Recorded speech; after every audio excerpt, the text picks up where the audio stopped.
Buenos días, buenas tardes o buenas noches con los alumnos que están siguiendo este curso. Reciban la bienvenida a nombre de UNICEF y del Grupo Regional de Educación.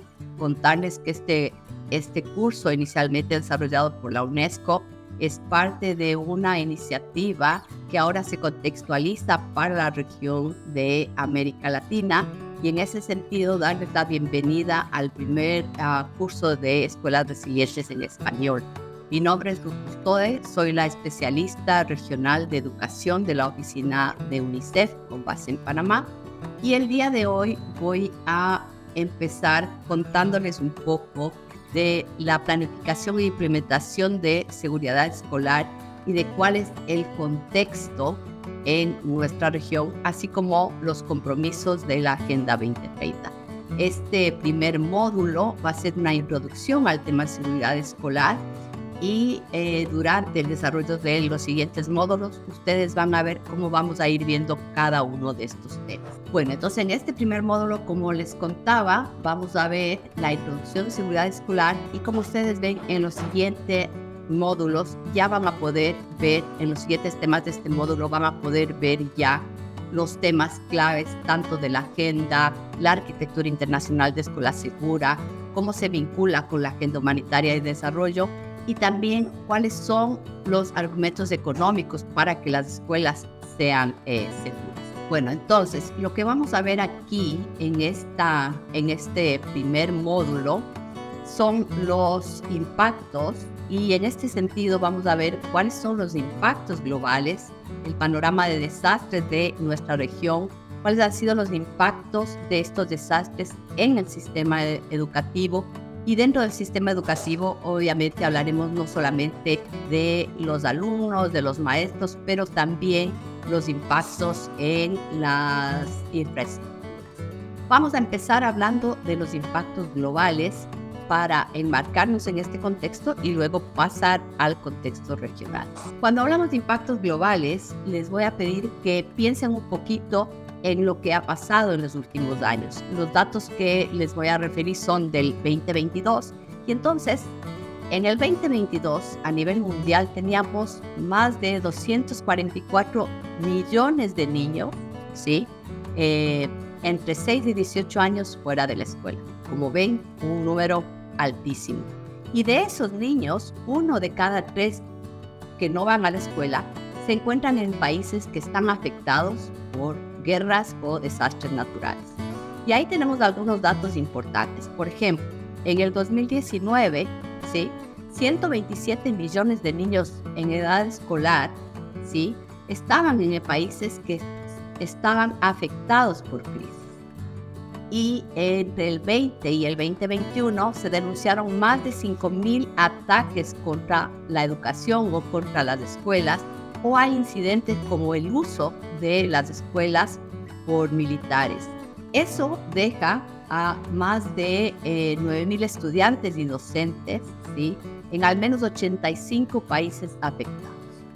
Y un dato también muy negativo es que se estima que cada día ocurren 6 ataques contra la educación, contra alguna parte de ese sistema educativo. Entonces, para que vean el panorama y el impacto, realmente afecta mucho al sistema educativo. Vamos a ver entonces ahora qué es lo que pasa en la región, y para eso lo que vamos a hacer es revisar un poco cuál ha sido el panorama de los desastres en esta región. Entonces, aquí ustedes van a ver un gráfico donde realmente lo que nos habla es que esta región es la segunda región del mundo más propensa a desastres.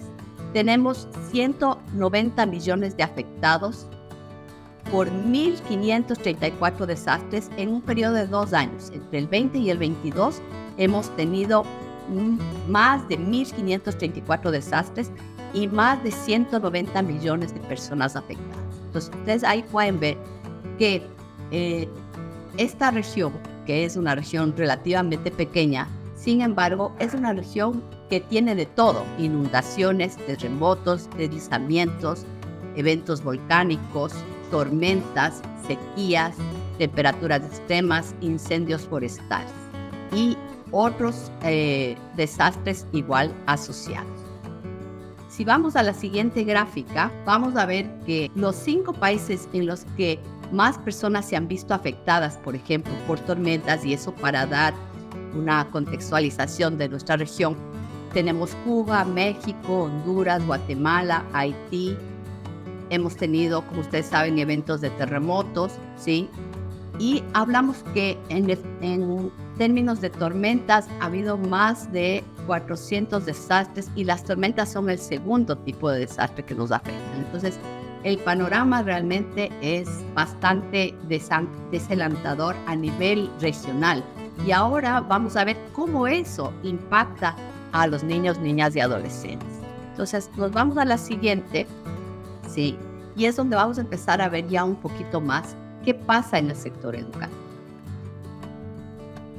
En la siguiente podemos ver entonces que un aproximado de 2.1 millones de niños y niñas son afectados por desastres cada año, y de esos 875 millones a nivel global, ¿sí?, viven en áreas que tienen actividad sísmica. En el 2014, los desastres y emergencias obligaron a 9 millones de niños a abandonar la escuela. Imagínense esto en el 2014, cuando todavía no hablábamos de la pandemia. Y en la siguiente diapositiva vamos a ver que en los siguientes años las cosas se ponen aún peores. Entonces, en el 2020 vamos a tener además 7 millones de personas desplazadas por conflicto y violencia en el mundo. Y en ese promedio vamos a tener también que más del 4% de la población que ya estaba en la escuela en los países se ve afectada por los daños a los centros educativos. Entonces, no solamente estamos hablando de aquellos niños, niñas y adolescentes que están fuera de la escuela, también estamos hablando de aquellos que están dentro de la escuela y que vieron afectados sus centros educativos. Y ahora vamos a ver en nuestra región algunos de los casos en los que podemos ver más de este impacto. Entonces, en el 2010, por ejemplo, el terremoto de Haití, que muchos de ustedes recordarán, afectó a más de 38,000 estudiantes y 1,300 docentes y personal educativo murieron en Haití.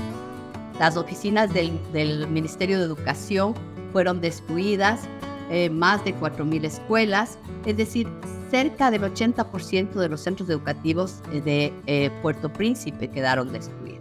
Luego, en el 2016, tuvimos otro gran terremoto en Ecuador, en la costa ecuatoriana. Y ese terremoto también dejó a más de 120,000 niños fuera de la escuela y afectó a más de 280 centros educativos. Y estamos hablando de los centros más afectados, ¿no? Hubo muchos otros con afectaciones menores.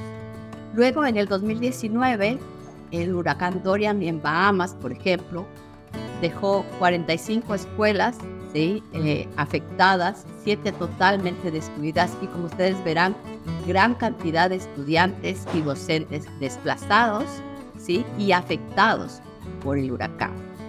Y otro ejemplo es Honduras. En Honduras ahí tenemos tanto el huracán Eta y Iota, pero también tenemos el COVID. Y entonces, ¿qué provocó eso en el sector educativo? Daños económicos, daños sociales, más de 500 escuelas afectadas y más de 10,000 estudiantes afectados de 14 departamentos en albergues. Y entonces ahí tenemos otra problemática, porque lamentablemente cuando hay una emergencia o un desastre, muchas de nuestras escuelas se utilizan como albergue y también impiden que se continúe el proceso escolar. Y vamos a ver un poco el impacto físico de estos desastres.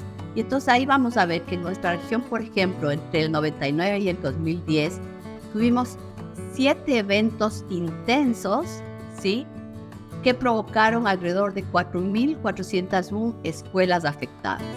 Aproximadamente entre 50,000 y 60,000 personas fueron afectadas por los desastres a nivel global en cada década, con 250 millones de afectados por año desde la década pasada. ¿Qué quiere decir con esto? Que cada vez va aumentando el número de personas afectadas y en ese número de personas afectadas, obviamente, va incrementando el número de niños, niñas y adolescentes que se encuentran afectados y que ven interrumpido su proceso educativo. Entonces, miren este dato tan importante. Entre el 50 y 60% de los afectados generalmente son niños. Y al menos de estos eventos, en una cuenta de 16 eventos, ya podemos decir que ha habido 35,000 muertes de escolares. Ese es un número muy alto. 63 millones de niños afectados por climas extremos y por desastres en los últimos 30 años en la región. Personas desplazadas por guerras, por violencia, persecuciones, nos dejan unas cifras altísimas. Y lamentablemente, 4 de cada 5 muertes, enfermedades o lesiones son atribuibles al cambio climático y son sufridas por niños y niñas. Como ven, este panorama en el impacto físico ya nos demuestra que es muy alto y que hay algo que hacer. Pero vamos a ver a continuación los impactos en el sistema educativo. Entonces, cuando hablamos del sistema educativo, ¿qué es lo que pasa cuando existe una crisis o un desastre? Primero, obviamente, la gestión y la coordinación de los programas educativos se hace mucho más difícil. Hay una serie de herramientas que muchas veces los sistemas educativos y las escuelas no poseen. Entonces, en el momento de una emergencia, como no ha habido un adecuado, y ya lo vamos a ver, tal vez un adecuado proceso de planificación, va a ser muy difícil gestionar la continuidad educativa. Obviamente, la calidad de la educación se ve comprometida, ¿sí? Porque muchos docentes abandonan la zona de desastre y conflicto. Ese es el caso, por ejemplo, de lo que pasó en Ecuador, que la mayoría de docentes de la zona afectada por terremoto no eran de esa zona.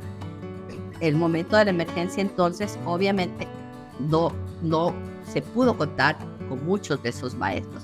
Obviamente, algo que se destruye en la mayoría de las veces y también por una falta de previsión son los materiales de enseñanza y aprendizaje, son los archivos de esas escuelas, y eso hace también que no esté disponible. Los planes de estudio, ¿sí? También sufren unos cambios y pueden exacerbar los estereotipos o la división de ciertos grupos. Y aquí, por ejemplo, hay un dato muy importante. Generalmente en una emergencia, un desastre, cuando los padres tienen que decidir a quién mandar a la escuela, muchas veces deciden enviar al niño, ¿sí? Y deciden que la niña se quede en su casa, o por protegerle obviamente, de la situación que está pasando, o tal vez porque quieren priorizar. Y en algunas zonas, por ejemplo, de Bolivia, también se ve, cuando hay una emergencia, se ve una brecha de género en la finalización de la educación, ¿sí? Entonces, ¿qué pasa? La finalización de la escuela primaria, se ve esta diferencia entre niños y niñas, y se ve también que desciende la matrícula, y esto lo vimos muchísimo durante la pandemia, en los centros preescolares, porque los padres entonces tienen que priorizar y generalmente priorizan a los niños más grandes, pero estos niños que deberían estar en un centro preescolar donde se sientan las bases para la primaria, no asisten, ¿sí? Generalmente se quedan en sus casas, y ya vamos a ver que eso después produce muchas implicaciones a largo plazo. Y bueno, aquí todos ustedes han visto y han comprobado los impactos del COVID en la educación. Entonces, lo primero que podemos decir es que esos impactos todavía al día de hoy se siguen viviendo. Ya antes del COVID había una crisis educativa muy importante, pero ahora estamos hablando de una crisis educativa sin precedentes. Para que tengan una idea, mientras a nivel global las escuelas se cerraron un promedio de 20 semanas, en nuestra región las escuelas se cerraron un promedio de 37 semanas, uno de los cierres más prolongados del mundo, ¿sí? Y a causa del COVID, obviamente, ahora los niveles educativos, ¿sí? Por los datos que tenemos, ¿sí? han bajado. El porcentaje de estudiantes, por ejemplo, que puede leer un texto sencillo, disminuyó al 39% en la región. De 50, ni siquiera 4 de cada 10 niños puede leer un texto sencillo.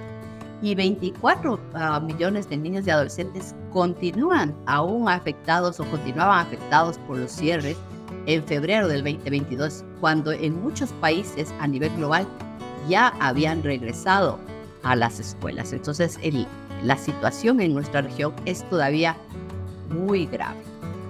Ahora vamos a hablar entonces también, porque hemos hablado de los impactos en la infraestructura, de los impactos en la continuidad de la educación, pero ahora vamos a hablar de esos impactos sociales que muchas veces no se toman en cuenta y que son de gran importancia, porque si esa parte social no está bien, muy difícilmente las demás. Entonces aquí hablamos de algo muy importante. Cuando hay un evento, ¿sí?, que sale de la normalidad como una crisis, una emergencia, obviamente va a tener repercusiones en cualquier ámbito, más aún en los docentes, en los niños y las niñas. Entonces, ¿qué pasa con los docentes? Primero, los docentes pueden convertirse en un blanco de violencia política cuando se trata de un conflicto de esta naturaleza, y eso ya lo hemos visto y lo vemos por los ataques que hay a la educación, como decíamos, un promedio de 6 al día a nivel global. También pueden sufrir traumas físicos y emocionales porque también han estado en esa crisis. Entonces muchas veces no vemos eso y necesitan obviamente recibir apoyo psicosocial. Pueden haber abandonado la zona de desastre o conflicto, como decíamos, pueden haber muerto, pueden haber perdido sus familiares, y todas estas cosas se tienen que tomar en cuenta. Y luego cuando hablamos de los niños, obviamente de igual manera pueden sufrir traumas físicos y emocionales. En el caso de conflictos, lamentablemente muchas veces son reclutados por las fuerzas, por fuerzas irregulares, ¿sí? Pueden carecer de información importante, ¿sí?, en términos no solamente a salud, sino también a protección de violencia, a información sobre cómo lograr la continuidad educativa, a dónde acceder. Todo eso se ve afectado cuando hay una emergencia o un desastre. Y bueno, entonces, todo esto nos da algo muy importante, que es el impacto psicológico. Y el impacto psicológico, obviamente, como lo decíamos en la diapositiva anterior, va a estar relacionado con esa pérdida, ¿no?, de los miembros de la familia, de las amistades, de esa estabilidad, de ese núcleo familiar que tiene, de haber perdido los ingresos, de haber perdido el sistema de apoyo comunitario, la vivienda.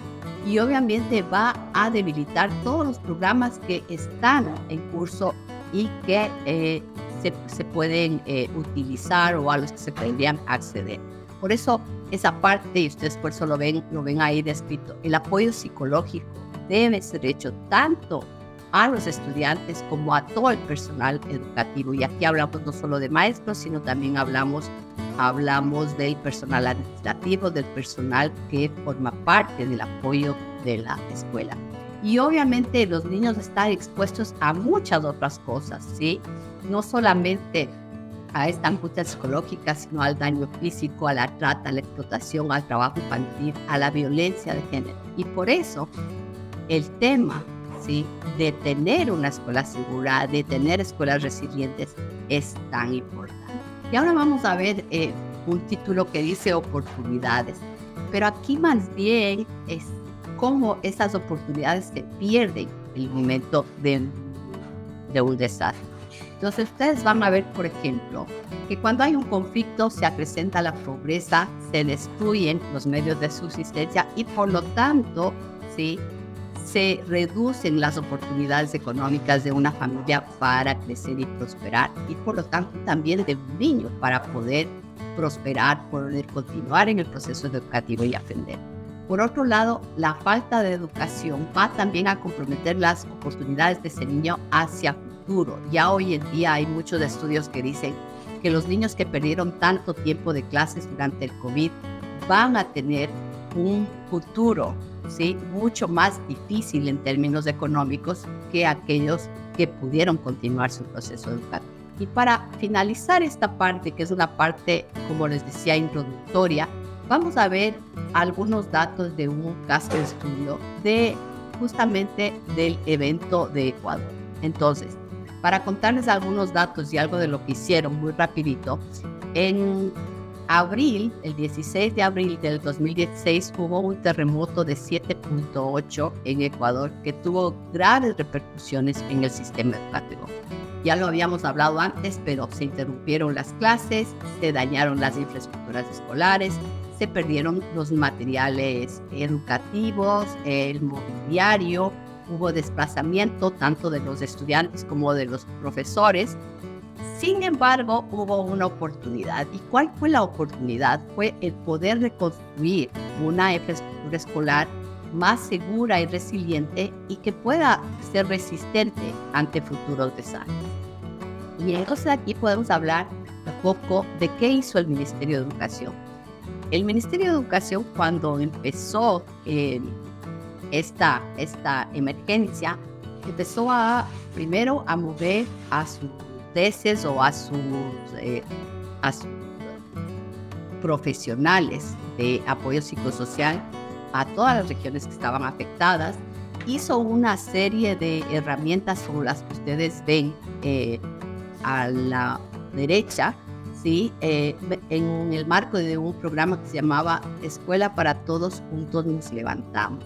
Hizo una serie de documentos y guías para los maestros, capacitó a los maestros y empezó a responder la emergencia en 3 fases que luego las vamos a ver también, ¿sí? Al principio tratando de que se reabran los espacios educativos con actividades lúdicas, actividades de apoyo psicosocial y de recreación. Luego, como una fase donde se empezó ya a incluir las materias básicas o fundamentales, matemáticas, lectura y escritura, y siempre continuando con apoyo psicosocial y con el apoyo también de actividades lúdicas. Y luego fue a un proceso de transición, donde volvió, digamos, a un estado, yo no diría de normalidad, pero a un estado de resiliencia, a un estado donde se buscó tener mejor preparación y volver al proceso educativo. Y para esto se hizo obviamente un currículum de emergencias, porque lo que tenemos que tomar en cuenta es que cuando hay una emergencia definitivamente no se puede continuar igual. Hay que hacer una serie de adecuaciones en este sistema educativo, pero mientras más preparados estemos, menos adecuaciones tendremos que hacer y mejor podremos responder. Entonces creo que con ese mensaje me despido de esta presentación. Les deseo la mejor de las suertes en este curso. Por favor, disfrútenlo, disfruten de cada una de las sesiones, aprendan de los ejemplos, van a tener mucho material también de referencia, léanlo, disfruten de los videos y todo lo que hemos preparado con mucho cariño y también con ganas de que este tema realmente sea visibilizado y sea importante para todos. Muchísimas gracias.